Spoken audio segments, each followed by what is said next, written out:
Assalamualaikum warahmatullahi wabarakatuh. Halo teman-teman semua, bagaimana kabarnya? Semoga baik-baik saja ya.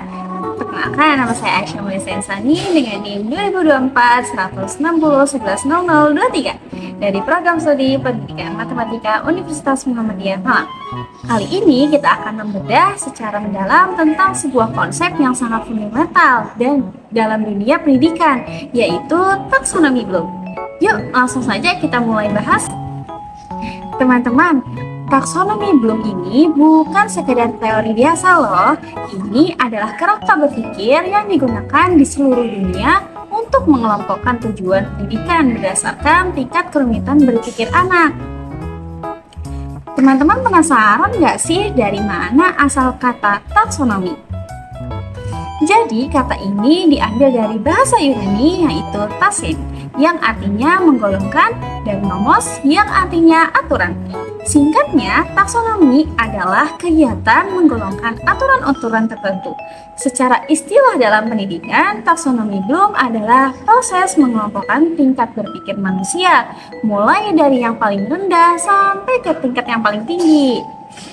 Teori ini pertama kali diperkenalkan oleh Benjamin S. Bloom pada tahun 1956. Awalnya, Bloom hanya fokus pada kemampuan berpikir atau ranah kognitif saja.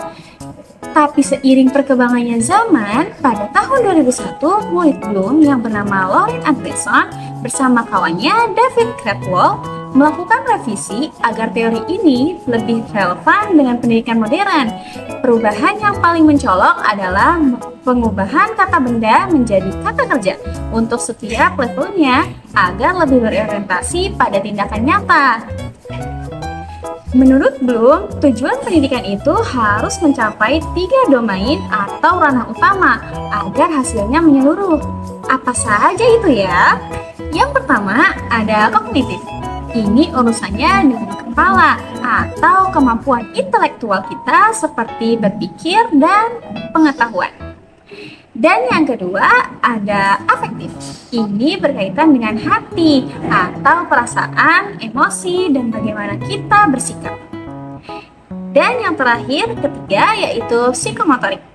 Ini urusannya dengan tangan atau keterampilan fisik dan kemampuan melakukan suatu hal secara nyata.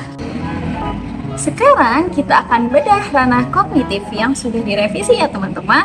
Di ranah ini ada 6 tingkatan yang disusun secara hierarkis. Artinya teman-teman harus menguasai tingkat bawah dulu, baru naik ke tingkat atas. Yang pertama ada C1, yaitu mengingat, di mana kemampuan memanggil kembali informasi dari memori seperti menghafal rumus atau fakta-fakta.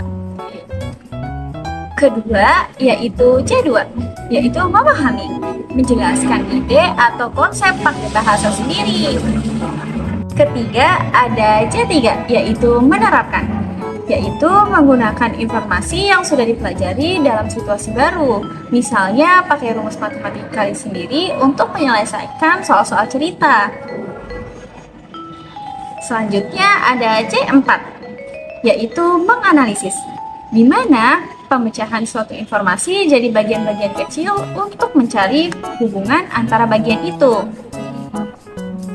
Kemudian ada C5, yaitu mengevaluasi, yang artinya memberikan penilaian atau kritik berdasarkan standar tertentu. Dan yang terakhir ada C6, yaitu mencipta. Ini adalah tingkat tertinggi, yaitu untuk menyatukan berbagai elemen untuk menghasilkan ide atau produk baru yang kreatif ya teman-teman. Teman-teman mungkin sering mendengar istilah ini. Jadi tingkatan C1 hingga C3 itu masuk ke dalam kategori LOTS atau Low Order Thinking Skill, yaitu kemampuan berpikir fungsional seperti menghafal dan meniru. Nah, yang keren itu ada tingkatan HOTS, di mana ini tingkatan C4 hingga C6. Di sini kita dituntut untuk berpikir kritis, logis, kreatif, dan mampu memecahkan masalah yang sulit. Teman-teman, belajar nggak cuma soal pintar secara otak, tapi juga soal karakter atau yang biasa kita sebut sebagai afektif. Di sini afektif memiliki 5 tingkatan. Yang pertama yaitu penerimaan, yang kedua partisipasi, ketiga penilaian, keempat organisasi, dan yang terakhir karakterisasi. Selanjutnya ada ranah psikomotorik atau keterampilan. Dalam ranah ini penting banget ya teman-teman, apalagi dalam matematika atau praktik ibadah.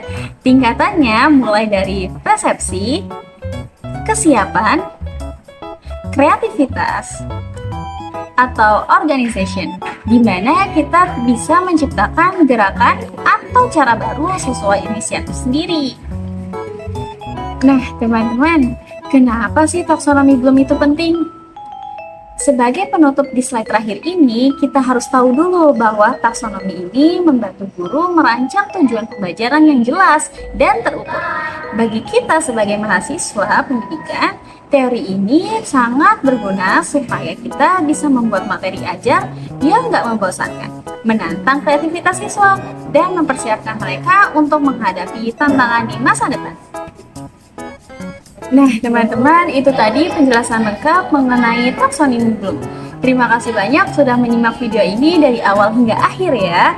Saya Aisyah Masayensani, pamit undur diri. Sampai jumpa. Wassalamualaikum warahmatullahi wabarakatuh.